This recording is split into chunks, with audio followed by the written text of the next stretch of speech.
What you're about to see is the coolest and most exciting video that I've ever been involved with. For 4 glorious hours we've got an entire test facility to ourselves and 2 of the most hyped cars in modern history to put through their paces. What's more, the cars in question are related, which means that we'll see just how much progress has been made between 2 very special generations. Let's get introductions kicked off with this, the R35 Nissan GTR. It's a cut-price supercar that possesses the kind of power and road handling to make even a McLaren 650S or Ferrari 458 shy away from a fight. It's a modern hero, a computer on wheels and a car that you'll have seen countless times on YouTube scaring the crap out of unsuspecting passengers. And here we have the R34 Nissan Skyline GTR. It's probably the car that you guys are especially keen to see because it's rarer than unicorn farts, completely unmodified, and because, well, it's a bloody Skyline GTR. Why don't we all take 10 seconds to drink it all in?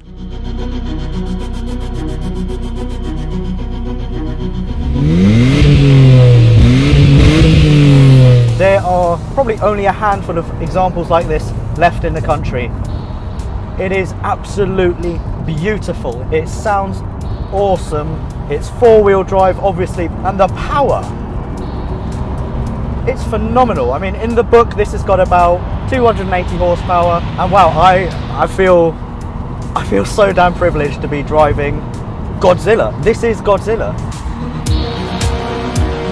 The R35 GTR is the fastest car I've ever driven. Not in terms of top speed, because it runs out of energy at 196, but in terms of its intense and violent acceleration that inverts your manhood. With the accelerator pinned, the GTR will hit 62 in 2.8 seconds. Give it 5 seconds and you've already been pulled over and locked up for dangerous driving. Which brings me on to my next point. On a twisty track like this, where on 3 occasions I thought that I'd left braking too late to make the corner, the GTR saved me from eating airbags. No matter how hard I pushed my driving limits, the GTR was always one step ahead, which makes this a truly fail-safe supercar. Unless you're Sir Chris Hoy. It's not perfect though. The seating position is too high and the LSD tends to lock up slightly, especially in reverse. The R35 GTR may lack a bit of that classical soul that everyone bangs on about, but if you want a car that you can easily drive around the ring in 8 minutes flat, then drive straight home, it has to be this. Rocket! Oh Jesus. Yeah, gotta wheel off the road there. You can't do that in the R34 on this little circuit. Wow! This thing is a rush, and Jesus Christ, boy, will this thing get you into a lot of trouble.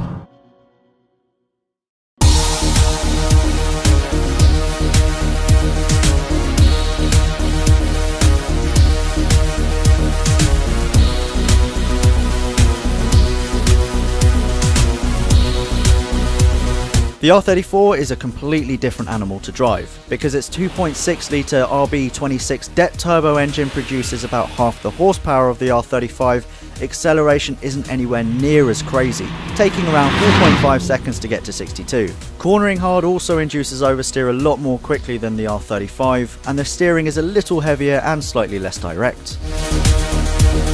Now obviously, one of the biggest differences with the R35 and the R34 is that my left foot is doing absolutely nothing.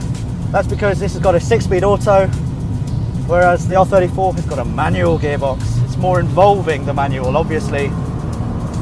But when you have got this much power, you really don't have that much time to change gear. You want the car to do it, and boy, does it do it extremely well. This is Fast and Furious.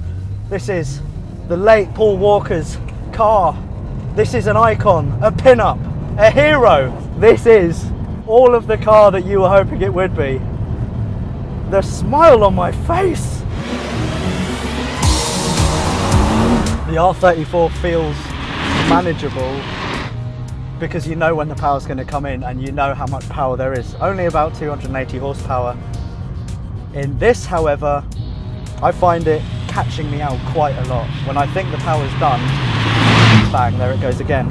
If performance is what you're after, get the R35 because it's on a completely different level to the R34.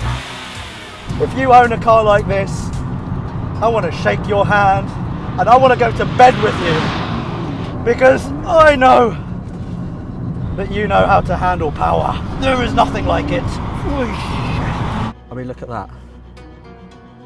My hands are actually shaking. I wasn't getting that in the R34. This is insane.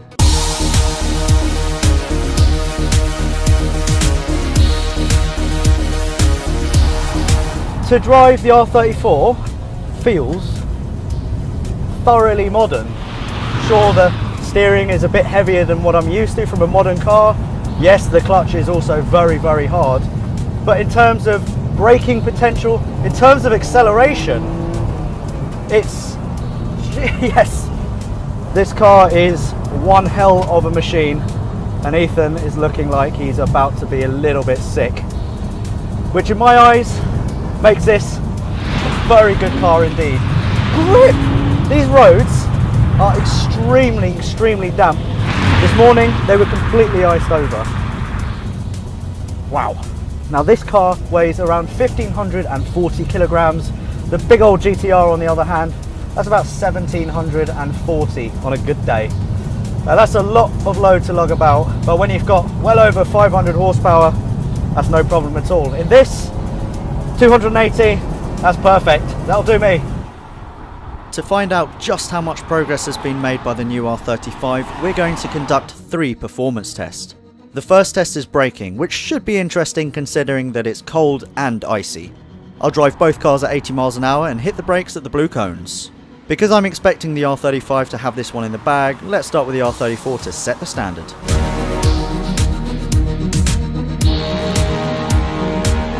Now, it's the turn of the new Godzilla. Hold on a second, that's not right. The reason for this loss was my driver error.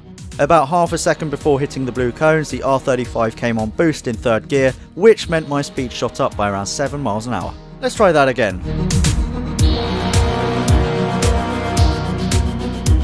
Yup, the R34 and R35 stop in exactly the same spot after hitting the brakes from 80 miles an hour from the same point. The R35's 1.74 tonne weight probably has something to do with this draw. Next up in the performance test is a slalom to see which car handles fast changes in direction more quickly and less dramatically.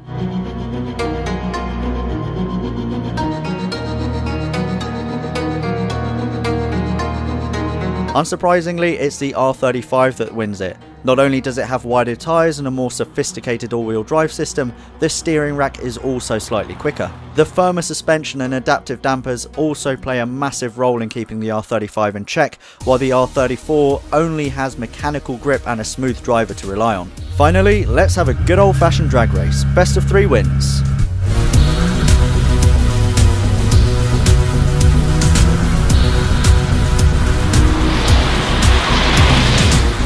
Okay, with a 0 to 62 time of 2.8 seconds and launch control, the R35 walks this one, but the difference between both cars over a distance of around 250 metres wasn't as large as I'd have expected.